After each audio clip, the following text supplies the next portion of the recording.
ఒక్క శివపురాణంలోనే 4 వేదాల టీచింగ్స్ ఉన్నాయని మీకు తెలుసా? శివుడి గురించి పూర్తిగా తెలుసుకోవాలంటే అది కేవలం శివపురాణంతోనే సాధ్యం.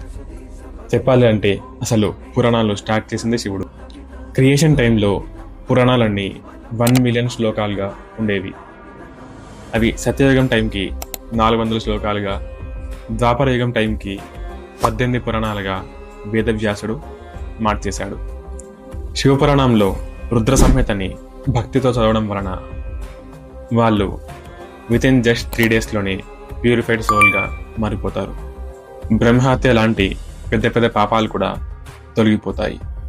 కాలభైరుడి ముందు రుద్ర సంహితని 1 డేలో 3 టైమ్స్ చదివితే వాళ్ళు కోరుకున్న కోరికలన్నీ నెరవేరుతాయంట. అన్ని సంహితల కన్నా కైలాస సంహిత చాలా గొప్పది. ఇందులో ఓం ది ప్రణవ మంత్ర గురించి చెప్పబడింది.